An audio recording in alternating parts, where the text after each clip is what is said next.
मीरा आणि राघव. राघव, तू शिकलास काय आणि नाही काय? कोणाला काही फरक पडणार नाही.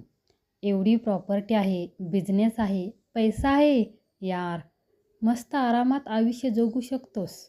तू कॉलेजच्या कट्ट्यावर बसून राघवच्या मित्रांची गंभीर चर्चा चालली होती. इतक्यात समोरून मीरा येताना दिसली. तशा सगळ्यांच्या हातातल्या सिगरेटी पटापट विझल्या. मीरा सरनाईक, राघवच्याच वर्गातील लास्ट इयरची टॉप स्टुडंट म्हणून कॉलेजमध्ये प्रसिद्ध होती. ती प्रिन्सिपल सरांनी राघवला बोलवलं आहे हा निरोप घेऊन आली होती. तसं नाईलाजाने राघव उठून प्रिन्सिपल सरांच्या केबिनमध्ये गेला. त्याला माहीत होते सरांची फायरिंग खूप वेळ चालणार होती, कारण गेले कित्येक महिने त्याने एकही लेक्चर अटेंड केले नव्हते. अनेकदा वॉर्निंग देऊनही राघवने आपल्या वडिलांना निरोप दिला नव्हता. त्यामुळे प्रिन्सिपल सरांनी लास्ट वॉर्निंग देत त्याला सोडून दिले, ते उदय वडिलांना घेऊन येण्याच्या अटीवरच. इतका वेळ मीरा केबिनच्या बाहेर उभी राहून आतील सारे बोलणे ऐकत होती. इतक्यात राघव बाहेर आला आणि मीराकडे रागाने पाहत निघून गेला. काही मिनिटातच राघवची बाईक एका मोठ्या कारखान्याजवळ येऊन थांबली.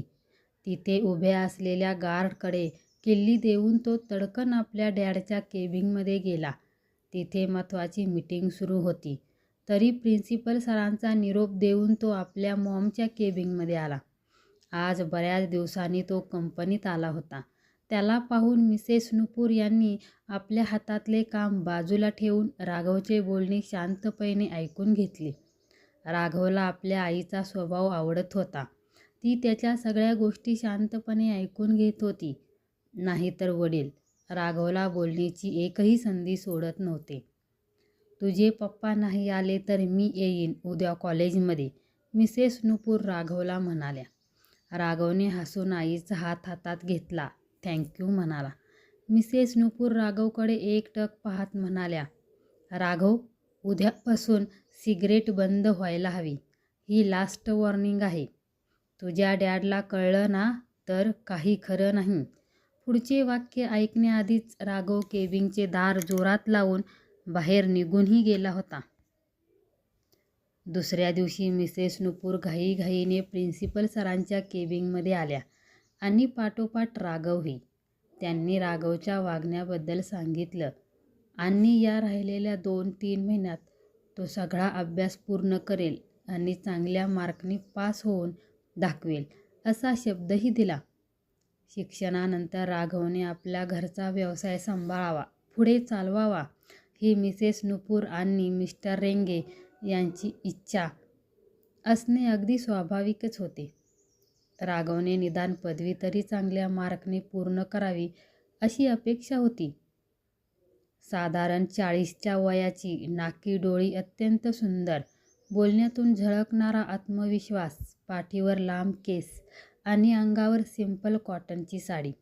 इतका वेळ राघवच्या आईचे निरीक्षण करत असलेली आणि आधीपासूनच सरांच्या केबिनमध्ये असलेली मीरा राघवच्या आईला पाहून फारच प्रभावित झाली.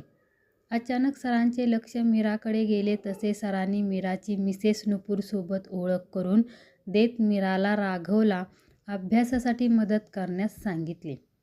तसे मिसेस कपूरनी मीराला आपल्या घरचा पत्ता दिला आणि आजपासून घरी येण्यास सांगितले आणि सरांचा निरोप घेऊन त्या निघून गेल्या. रेगे नाव असलेल्या मोठ्या बंगल्यासमोर मीरा उभी होती. तिचे आत जायचे धाडस होत नव्हते. इतक्यात मिसेस नुपूर तिथे आल्याने त्यांनी मीराला पाहून तिचे छान स्वागत केले. मनावरचे दडपण थोडे दूर झाल्याने मीरा मिसेस नुपूरसोबत आत गेली.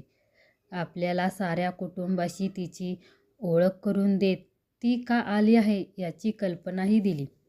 राघव नाईलाजाने अभ्यासाला बसला खरा, पण अगदी कमी वेळातच त्याने खूप साऱ्या कन्सेप्ट समजून घेतल्या. बराचसा पोर्शनही पूर्ण केला.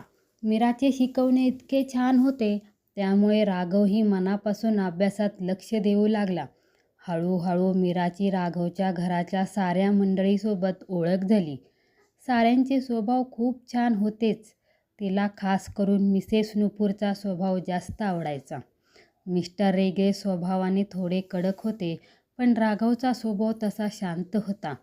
कमी मोजकेच बोलायचा. बोलण्यात बेफिकीरपणा जरा जास्ती होता. तो मीरासोबत कायम अंतर ठेवून वागायचा. पण मीराच्या मनमोकळ्या स्वभावामुळे थोड्या दिवसात मीरा आणि राघवमध्ये छान मैत्री झाली. अभ्यासासोबतच इतर गप्पाही होऊ लागल्या दोघात. एकमेकांची खूप सवय झाली दोघांना. मीराचे परदेशी उच्च शिक्षण पूर्ण करण्याचे ध्येय, तिची जिद्द पाहून राघवही प्रेरित झाला. आता कॉलेजलाही नियमितपणे हजर राहू लागला. राघवचा पोरकटपणा कमी होऊन त्याचा स्वभाव मीराच्या सहवासात खुलून आला आणि मीरा नकळत राघवच्या कधी प्रेमात पडली तिचे तिलाच कळले नाही.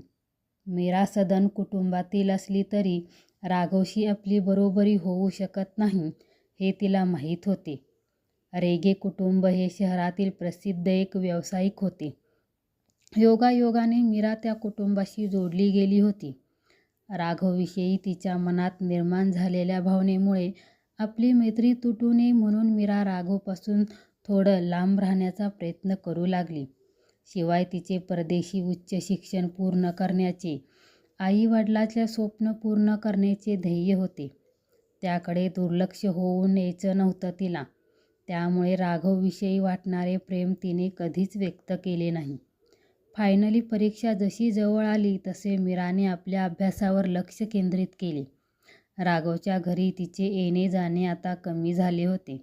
मध्येच तिला राघवची आठवणही येत होती.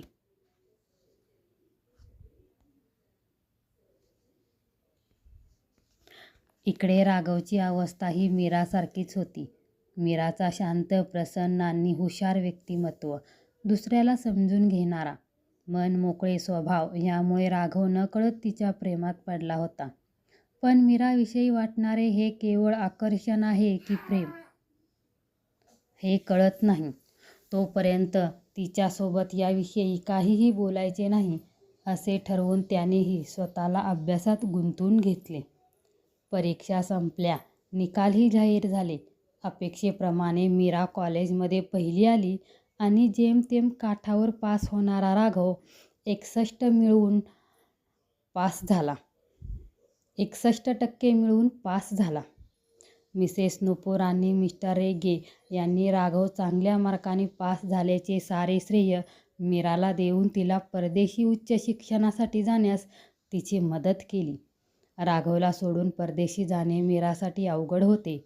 2-3 वर्षाचा तर प्रश्न होता. शिवाय अशी संधी तिला पुन्हा मिळाली नसती. तिचे राघववर प्रेम होतेच, पण राघवच्या मनात आपल्याविषयी काय भावना आहेत याची कल्पना तिला नव्हती. राघवलाही जाणवत होते की आपण मीरापासून फार वेळ लांब राहू नाही शकणार. मीरा परदेशी गेली आणि ठरल्याप्रमाणे राघवने आपल्या कंपनी जॉईन केली. आपल्या मॉम डॅडच्या मार्गदर्शनाखाली तो कंपनीत काम करू लागला. गरज भासेल तिथे मॉम आणि डॅडसोबत मीराचा सल्लाही घेऊ लागला. एखादा अवघड निर्णय घेताना मीरा कशी वागली असती असा विचार करून निर्णय घेऊ लागला. राघव मीराकडून खूप काही शिकला होता. राघव परीक्षेत नापास झाला असता तरी त्याने कंपनी जॉईन केली असतीच, पण मीराकडून मिळालेल्या प्रेरणेमुळे त्याला एक योग्य दिशा मिळाली होती.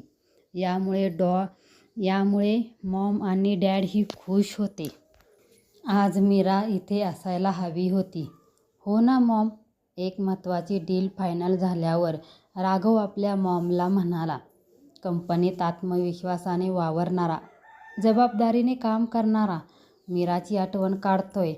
चेहऱ्यावर बदललेले हावभाव पटकन लपवणारा राघव पाहताच मिसेस नुपूरना जाणवत होते की राघव मीराच्या प्रेमात पडलाय. पण याविषयी राघव स्वतः सांगत नाही तोपर्यंत त्या राघवला काहीही विचारणार नव्हत्या. गेल्या 3 वर्षात राघवने कंपनी एका वेगळ्याच उंचीवर नेऊन ठेवली होती. कंपनीचा सक्सेस ग्राफही वाढला होता. राघवचे काम, डेडिकेशन पाहून मॉम, डॅड आणि घरची सारी मंडळी खुश होती. आज त्याला मीराची आठवण जास्त अस्वस्थ करू लागली. मीराला आज मनातलं सारं काही सांगायचं म्हणून त्याने 3-4 वेळा मीराला व्हिडिओ कॉल करून ही तिने उचलला नाही.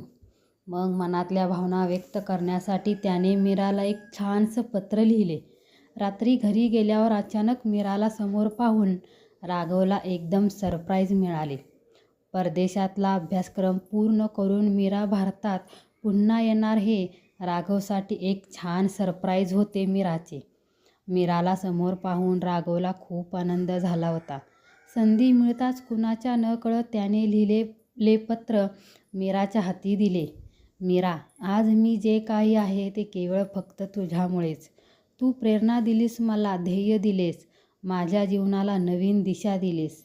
आपली भेट, मग झालेली छान मैत्री, नकळत तुझ्या स्वभावाच्या प्रेमात पडलो मी. तू परदेशी गेलीस आणि तुझा विरह खूप काही सांगून गेला. कंपनीत अगदी झपाटून काम केलं. मॉम आणि डॅडही आता निश्चिंत झालेत.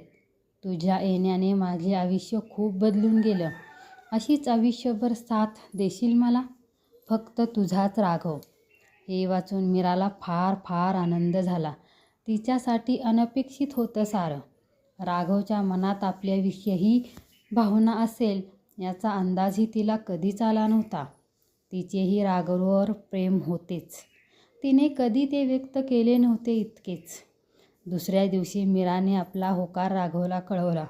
आता मीराचेही आपल्यावर आधीपासून प्रेम होते हेही राघवसाठी सरप्राईज होते. पुढे अर्थातच सर्वांच्या संमतीने मीरा आणि राघवचे लग्न अगदी रीतिरिवाजानुसार धूमधडाक्यात पार पडले. कहाणी आवडल्यास व्हिडिओला लाईक, शेअर, सबस्क्राईब करा.